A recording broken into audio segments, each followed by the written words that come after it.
வணக்கம். சேது அவங்க மாமா கருப்பு கிட்ட எல்லார்கிட்டயும் சொல்லி ஃபீல் பண்ணிட்டு இருக்காரு. தனத்துக்கிட்டலாம் நான் எவ்வளோ நாள் தான் அவகிட்ட சாரி சாரி கேட்கறது. என்னால் முடிஞ்சது எல்லாமே பண்ணி பார்த்தேன். ஆட்டம் ஆடி பார்த்தேன், பாட்டு பாடி பார்த்தேன்.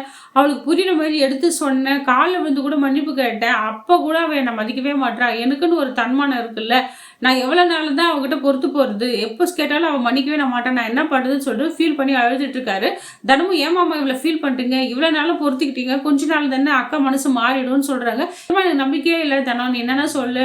உங்க அக்கா வந்து ரொம்ப வம்பு பண்றா, வீம்புக்கு வம்பு பிடிச்சிட்டு இருக்கா, வீம்புக்கு பிடிவாதமா இருக்கா, என்னாலே தாங்க முடியல. நானும் மனுஷன் தானே, அவகிட்ட எந்த விதத்துல நான் சாரி கேட்கிறேன். தப்பு தான், நான் பண்ண தப்பு தான். அன்னைக்கு குடி போதில் ஏதோ வாய் தவறி பேசிட்டேன். அதுக்காக நான் எத்தனோ தடவை சாரி கேட்டேன். அப்போ கூட அவள் ஏற்றுக்கலாம். நான் என்ன பண்ணுறது, நீயே சொல்லுன்னு சொல்லிட்டு பேசிட்டு இருக்காங்க.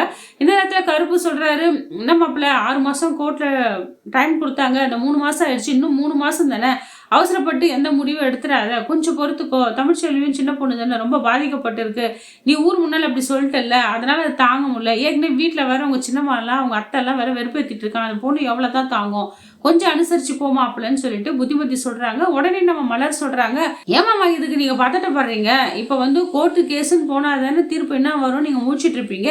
அந்த கேஸே இல்லாம ஆகிட்டா என்ன பண்றது அப்படின்றாரு. உடனே நம்ம சேது நன்றாரு, என்ன சொல்ற மலர், எனக்கு ஒன்றும் புரியலேன்றாரு. ஆமாமாம்மா, இப்போ நீங்க வந்து கேஸை வாபஸ் வாங்கிடுங்க. நீங்க கேஸ் வாபஸ் வாங்கிட்டீங்கன்னா எந்த பிரச்சனையும் இல்லைல்ல. அவங்க என்ன தீர்ப்பு கொடுக்க போறாங்க, நீங்க நார்மலா இருக்கலாம்ல, உங்க வாழ்க்கையை நீங்க வாழலாம்ல. கோர்ட்டு மூலியமா சொன்னாதான் நீங்க உங்க முடிவை மாத்திக்க முடியுமா? நீங்க கேஸை வாபஸ் வாங்கிட்டீங்கன்னா அவங்க அப்படி ஜட்ஜ்மெண்ட் சொல்ல முடியும். இது தேவையில்லாத விஷயம் தானேன்னு சொல்றாங்க. நீங்களே தானே கம்ப்ளைண்ட் கொடுத்தீங்க, தமிழ்ச்செல்வி கூட வாழ மாட்டேன்னு, அந்த கேஸை நீங்களே வாபஸ் வாங்கிடுங்கன்னு சொல்றாரு. இது நல்ல ஐடியா இருக்கே மலர், இவ்வளோ நாளாக எனக்கு இந்த யோசனை இல்லாத போச்சு அப்படின்ட்டாரு. உடனே நம்ம கருப்பு சொல்றாரு, மாப்பிள்ளை எது எப்போ நடக்கும்னு நினைக்குதோ அப்போதான் மாப்பிள்ளை நடக்கும். நீ நானும் முடிவு பண்ணா நடக்காது, ஆண்டவன் என்ன நினைக்கிறானோ அதான் நடக்கும்.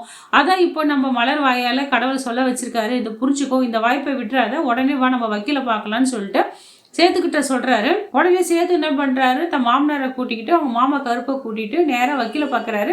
வக்கீல்கிட்ட நடந்த விஷயம்லாம் சொல்றாரு. சார் வந்து நீங்க 6 மாதம் டைம் கொடுத்தீங்க, நான் தான் தப்பு பண்ணிட்டேன். என் பொண்டாட்டி மேலே நான் அவ்வளோ பாசம் வச்சிருக்கேன். நீங்களாம் 3 மாதம் சேர்ந்து வாழ்ந்து பாருங்க, அதுக்கப்புறம் கொடுக்குறேன் டிவோர்ஸ் சொன்னீங்க. அதுக்கெல்லாம் இடமே இல்லை, வாய்ப்பே இல்லை. நான் வந்து கேஸை வாபஸ் வாங்கிக்கிறேன், என் மனைவி கூட நான் வாழலாம்னு நினைக்கிறேன்னு சொல்றாரு. அவங்க மாமாவும் சொல்றாரு கருப்பும், ஆமாம் சார், தமிழ்ச்செல்வி மேலே அவ்வளோ உயிராக இருக்காரு மாப்பிள்ளை, அவர் திருந்திட்டாரு, ஏதோ குடிபோதில் அந்த தவறாக சொல்லிட்டாரு, அந்த பொண்ணு மனசு கஷ்டப்பட்டுருந்துச்சு, இப்போ அதெல்லாம் ஒன்றும் இல்லை, நாங்கள் கேஸை வாபஸ் வாங்கிக்கிறேன்னு சொல்கிறாங்க. உடனே வக்கீல், அதில் ஒன்றும் பிரச்சனை இல்லையே, நான் கேஸை வாபஸ் வாங்கிடலாம், ஒன்றும் பிரச்சனைன்னு சொல்லிட்டு ரிஜெக்ட் பண்ணிடுறாரு அந்த கேஸை.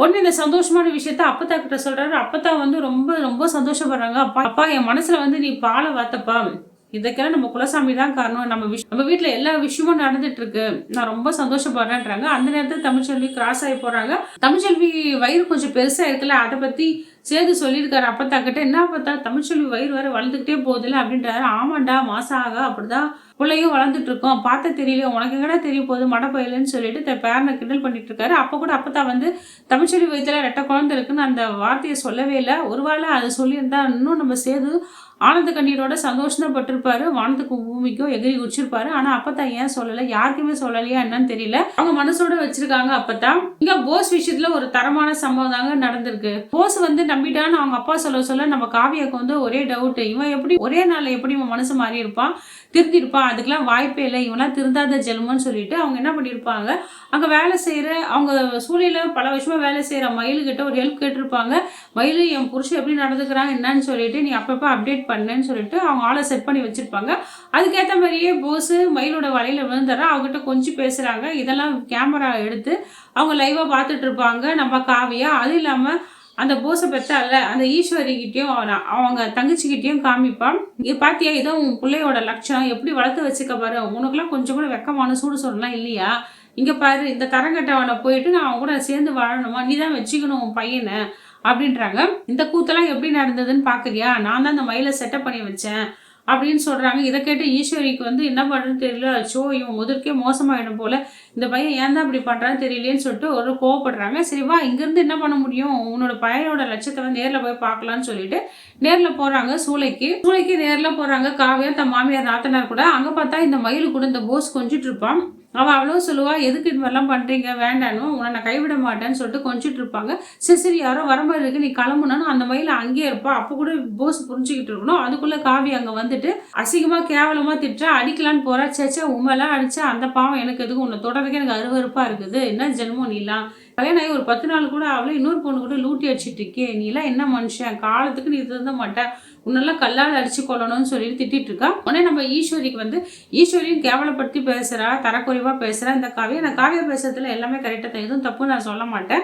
இவ இவ உடம்பு ஃபுல்லா அழுக்க வச்சுக்கிட்டு வஞ்ச வச்சுட்டு இவ அடுத்தவங்க பொண்ணு வாழ்க்கை கெடுக்கணும், தமிழ்ச்சொல்லி வாழ்க்கையில என்னென்ன பிளான் பண்ணா, என்னென்ன சீரழிக்க என்னென்ன வேலை பண்ணா, கடைசியில பார்த்தீங்களா அவக்குள்ள வாழ்க்கை எல்லாமே வினையா வருது. இந்த காவியை வந்து நல்லா எடுத்து எடுத்து வண்டவளம் தண்டவளத்தெல்லாம் புட்டு புட்டு வைக்கிறா. இன்னும் எவ்வளோதான் கேட்பான்னு தெரியல. அசிங்கப்பட்டு அவமானப்பட்டு தலை குனிஞ்சு நிற்கிற அந்த ஈஸ்வரி உடனே அவங்க பையனை போயிட்டு 4 அடி அடிக்கிறா. சரி எத்தனை தடவை சொல்றது, நீ திருந்த மாட்டியா? எதுக்கு என் வயிற்றுல பிறந்தேன்னு தெரியல, உன்னை பெற்றதுக்கு நான் தான் சாகணும், இப்படி கேட்கறது தெரியுமா? இவ கேட்கறது என் ரத்தம்லாம் கொதிக்குது, எவ்வளோ அசிங்க அவமானப்படுற, இதெல்லாம் எனக்கு தேவையா? உன்னால தானே சொல்லிட்டு தன் பையனை திட்டுறா. அப்போ கூட அந்த பொண்ணு வந்து சித்ரா, அம்மா தம்பி அடிக்காதம்மான்னு சொல்றா. உடனே அவள் பொண்ணையும் அடிச்சிடறா.